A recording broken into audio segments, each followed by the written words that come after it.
जवाहरलाल नेहरू, उनकी लेगेसी पर तो खूब बहस होती है ना? लेकिन आज हम एक ऐसे नजरिए को समझने वाले हैं जो उन्हें एक बिल्कुल ही असाधारण नेता मानता है। तो चलिए देखते हैं इस मजबूत दावे के पीछे तर्क क्या हैं। इस विश्लेषण की शुरुआत ही होती है इस जबरदस्त दावे से कि नेहरू जैसा नेता और डिप्लोमेट सदी में बस एक बार पैदा होता है। ये कोई छोटी मोटी बात नहीं है, और बस यही वो चश्मा है जिससे हम उनकी पूरी विरासत को देखने वाले हैं। तो सबसे पहले बात करते हैं भारत की विदेश नीति की। जरा सोचिए, भारत को आजादी मिली और दुनिया उस वक्त दो हिस्सों में बंटी हुई थी, दो सुपर पावर्स। ऐसे में अपना रास्ता बनाना, भाई, ये एक बहुत बड़ी चुनौती थी। आज़ादी के फौरन बाद भारत के सामने सबसे बड़ा सवाल था पैसा।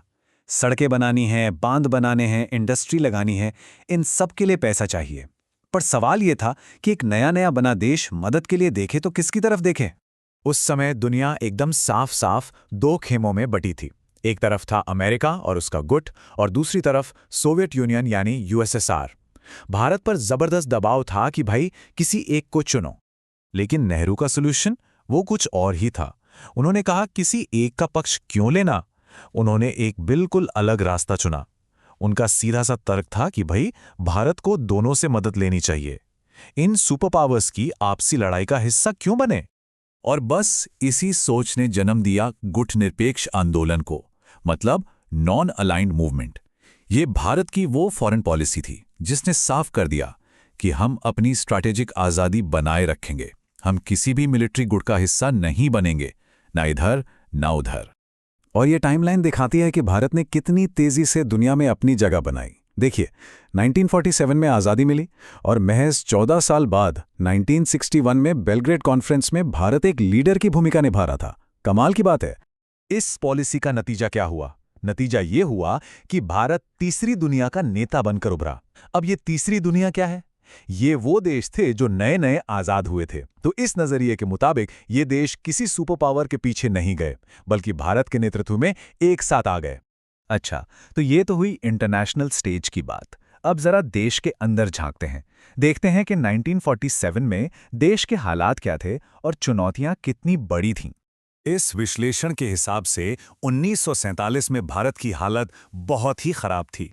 सोचिए, 200 साल की गुलामी से आज़ादी मिली थी, बंटवारे का जख्म था, दोनों बॉर्डर्स पर दुश्मन बैठे थे, पाकिस्तान से तो जंग छिड़ी चुकी थी, और देश के अंदर खाने की भारी कमी, मतलब चारों तरफ एक तरह का अंधेरा, एक निराशा का माहौल था।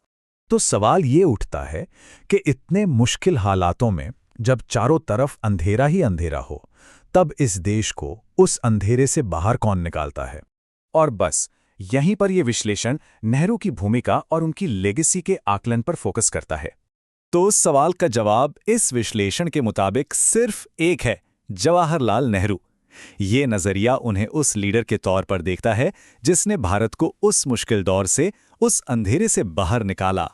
और ये विश्लेषण नेहरू का कद बताने के लिए इस जबरदस्त तुलना पर आकर खत्म होता है कि आज के नेताओं को उनसे अपनी तुलना करने के लिए 3-4 लाख बार जन्म लेना पड़ेगा। ये दिखाता है कि इस नजरिए में उनकी विरासत को कितना विशाल माना गया है। तो हम इस बातचीत को एक सोचने वाले सवाल के साथ खत्म करते हैं। आखिरकार किसी भी नेता के विरासत का फैसला कैसे होता है? इतिहास और वक्त के बड़े कैनवस पर एक लीडर को कैसे परखा जाता है? ये एक बहुत महत्वपूर्ण प्रश्न है जिस पर सोचा जाना चाहिए।